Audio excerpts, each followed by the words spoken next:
ngurusin adik-adik. Ya Allah, rasanya kok gini banget. Bingung nih mau cerita ke siapa. Oh iya sih, cerita Loli kayaknya bisa.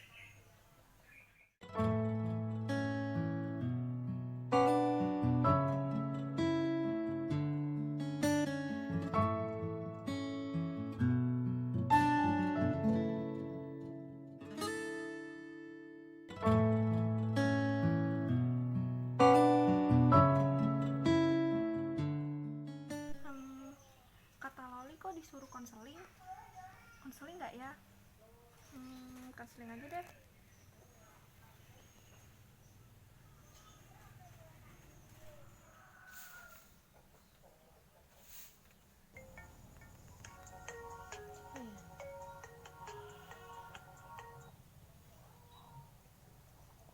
Halo, assalamualaikum. Waalaikumsalam. Ini Mbak Winda ya? Iya, benar. Ini dengan Mbak siapa ya? Saya Astrid, Mbak. Saya direkomendasiin sama teman saya buat konseling ke Mbak Winda. Apa bisa?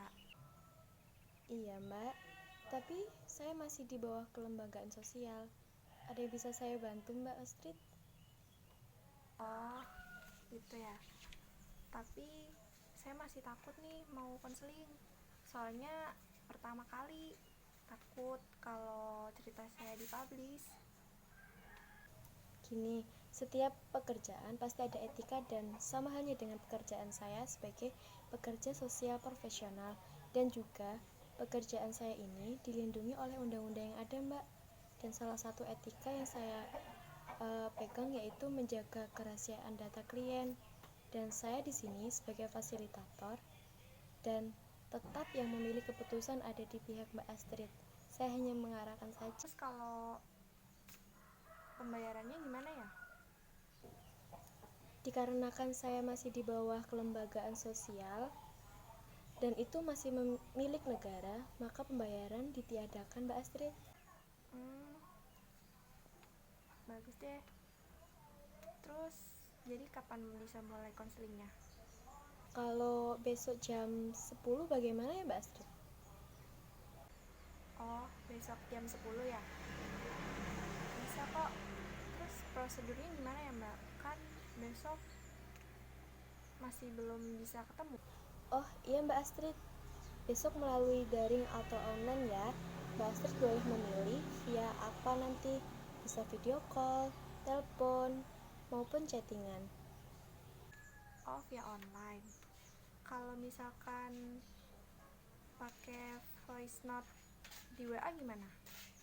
Soalnya tuh saya nggak bisa kalau harus video call atau voice call gitu, masih harus ngurus keluarga juga, jadi nggak bisa ditinggal lama.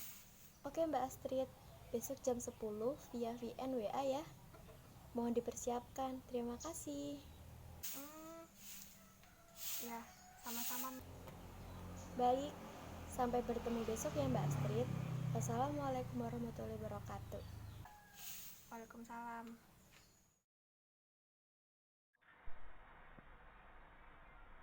Assalamualaikum, selamat pagi Mbak Astrid. Waalaikumsalam Mbak, selamat pagi juga.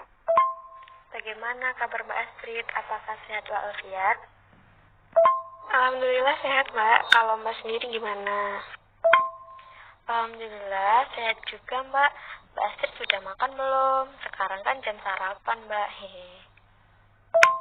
Alhamdulillah Mbak, saya udah sarapan sama ibu sama adik saya. Kalau Mbak Winda sendiri gimana? Udah makan? Kebetulan saya sudah makan Mbak. Wah, sepertinya keluarga Mbak Astrid bahagia ya. Kalau boleh tahu, ayahnya Mbak Astrid kemana ya?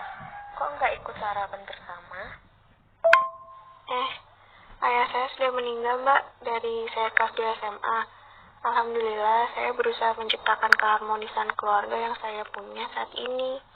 Makanya kalau bisa Mbak, makan bareng terus. Saya turut berduka cita Mbak atas berpulang ayahnya Mbak Astrid. Dan saya senang mendengarkan usaha baik Mbak Astrid. Iya Mbak, terima kasih. Mbak Astrid umur berapa ya? Dan statusnya sudah menikah atau bagaimana, Mbak? Umur saya 22 tahun, Mbak. Saya belum nikah. Saya masih fokus sama karir. Ternyata Mbak Astrid masih muda ya. Semoga diperlancar dalam segala urusannya. Amin, Mbak. Makasih ya. Sama-sama, Mbak. Baik, apakah Mbak Astrid sudah siap untuk memulai konselingnya? Iya, Mbak. Saya sudah siap. Mbak Astrid ini mempunyai keluhan apa saja ya? Mungkin bisa diceritakan, Mbak? Jadi gini, Mbak. Dari efek pandemi corona ini, saya tuh malah dapat masalah ekonomi. Dari saya di PHK dari pekerjaan saya. Padahal, saya itu yang menjadi tulang punggung keluarga. Saya cuma punya ibu dan juga kedua adik saya. Ayah saya sudah lama meninggal sejak saya kelas 2 SMA. Dan akhirnya perekonomian keluarga saya tiba-tiba tuh memprihatinkan banget. Dan saya jadi hutang sana sini, Mbak. Ibu saya udah tua, bahkan punya penyakit stroke. Jadi masalah yang dalam Mbak Astrid ini berawal dari di PHK-nya Mbak Astrid di tempat kerjanya. Lalu merambat pada perekonomian keluarganya Mbak Astrid ya. Saya turut prihatin atas musibah yang dialami Mbak Astrid. Lalu apa yang dirasakan Mbak Astrid saat ini ya? Yang saya rasain ya kayak tertekan gitu, Mbak, stres. Karena ya banyak tanggungan hidup. Dan juga saya merasa ya saya tuh kayak orang paling sengsara gitu. Sampai nggak ada selera buat makan. Wah, saya ikut sedih mendengarnya Mbak. Tapi saya yakin Mbak Astrid ini orang yang kuat dan tegar untuk menghadapi masalah yang Mbak alami saat ini. Tidak semua orang bisa menjalani yang di posisinya Mbak Astrid ini. Jika saya di posisinya Mbak Astrid, belum tentu saya bisa menghadapinya. Tapi Mbak Astrid ini bisa setegar ini. Biasanya, jika merasa tertekan dan stres, apa yang dilakukan Mbak Astrid untuk menghilangkan stres itu? Amin. Makasih ya, Mbak. Semoga saya bisa berusaha untuk menjadi yang terbaik dan tetap tegar. Biasanya, saya bermain dengan adik saya dan ngobrol dengan ibu. Hanya itu yang bisa membangkitkan semangat saya dan mengurangi rasa tertekan saya, Mbak. Wah, saya sangat senang mendengarnya, Mbak. Sepertinya Mbak Astrid memang peduli dan sayang ya terhadap keluarganya. Selain itu, apa yang membuat Mbak Astrid merasa tertekan lagi? Saya selalu kepikiran utang yang di warung-warung, Mbak. Pas saya di PHK tuh cuma dikasih pesangon setengah, dan itu pun juga udah habis. Dan saya sekarang cuma punya tabungan yang digunakan untuk kontrol ibu saya. Saya bingung banget sama keadaan ini. Nggak tahu harus cerita ke siapa. Dan selama ini saya cuma cerita ke teman saya. Tapi saya sungkan kalau cerita terus. Malah masalahnya bisa didengar orang lain. Saya juga nggak mau sampai ibu saya tuh tahu kalau saya di PHK. Saya takut malah nambah beban pikirannya ibu. Biar saya aja, Mbak, yang nanggungnya gitu, tapi jangan ibu. Pasti sangat sulit ya Mbak berada di posisi saat ini. Tapi saya yakin ini adalah sebagai ujian bagi Mbak Astrid. Di usia muda sudah menghadapi masalah yang sangat rumit. Dan Mbak Astrid pasti sanggup menyelesaikan masalah yang dihadapi saat ini. Intinya harus selalu berpikir positif, Mbak. Buktinya Mbak Astrid masih bisa berdiri dan tegar. Mbak Astrid harus yakin kalau setiap masalah, musibah, pasti ada aja hikmahnya. Dan kira-kira apa yang Mbak Astrid inginkan? Atau apa yang ingin Mbak lakukan untuk kedepannya? Untuk melanjutkan kehidupannya Mbak Astrid. Ya, Mbak, saya juga berusaha terus buat berpikir positif ini. Segala sesuatu pasti ada aja hikmahnya. Belum tahu sih, Mbak. Saya pengen punya usaha kecil-kecilan gitu. Kan bisa disambi sambil ngurusin ibu dan adik-adik. Tapi saya juga belum punya modal usaha. Dan belum tahu juga mau mulai usaha apa. Alhamdulillah, saya senang mendengar apa yang dikatakan Mbak Astrid. Yang paham akan keadaan Mbak Astrid saat ini. Jadi, Mbak Astrid ingin membuka usaha kecil-kecilan gitu, tapi bingung modalnya dari mana dan mau usaha apa. Mbak Astrid sebelum di PHK kemarin, kerjanya apa ya? Atau Mbak Astrid mempunyai keahlian apa gitu? Iya Mbak, saya bingung mau cari modal usaha. Tabungan saya udah fresh banget buat pengobatan ibu saya. Saya kemarin bekerja di pabrik jajanan Mbak, karena saya suka masak. Saya turut prihatin, Mbak. Tapi Mbak Astrid harus bisa tetap berusaha dan berdoa kepada Tuhan. Di pandemi COVID-19 ini memang banyak kasus yang terkait dengan PHK, Mbak. Dan perekonomian masyarakat ini juga terganggu. Tetapi pemerintah nggak tinggal diam. Ada dana bantuan bagi yang membutuhkan. Dan nantinya akan disalurkan. Mungkin Mbak Astrid bisa tanya kepada kelurahan atau RT untuk menanyakan tentang ini, Mbak, bantuan tersebut.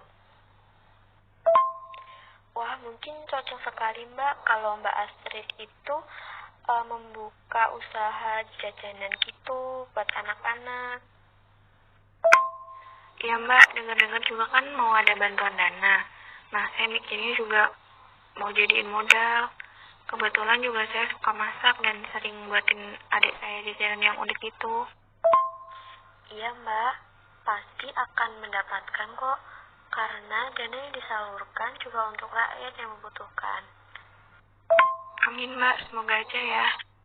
Insya Allah saya akan menjadikan dana tersebut untuk modal buat usaha makanan atau jajanan anak-anak itu, dan bisa membantu kebutuhan keluarga saya dan dapat membayar utang di warung-warung Mbak. Wah, jadi Mbak Astrid ini ingin membuka usaha makanan atau jajanan anak-anak itu ya? Wah, bagus sekali idenya, Mbak. Dan keputusan dari Mbak Astrid ini semoga diperlancar dalam segala urusannya ya. Sepertinya masalah yang dialami Mbak Astrid ini sudah mulai terjawab ya. Apakah Mbak Astrid masih ada keluhan? Alhamdulillah Mbak, saya sudah lega dan juga senang bisa dibantu untuk memecahkan masalah saya. Terima kasih ya Mbak. Wah, Alhamdulillah Mbak. Menurut Mbak Astrid, apa yang bisa diambil dalam konseling kali ini? Ya Mbak, saya sangat lega sekali atas konseling ini. Saya akan selalu bersyukur serta berpikiran positif dengan keadaan apapun dan selalu berusaha serta berdoa kepada Tuhan. Alhamdulillah Mbak, sepertinya waktu konseling kali ini sudah cukup dan bisa diakhiri. Semoga bermanfaat buat Mbak Astrid sendiri ya. Amin. Ya Mbak Winda, terima kasih ya. Baik, sama-sama Mbak Astrid. Kalau ada masalah, jangan sungkan-sungkan untuk berkonseling ya Mbak. Wassalamualaikum warahmatullahi wabarakatuh. Baik Mbak Winda, makasih ya. Waalaikumsalam.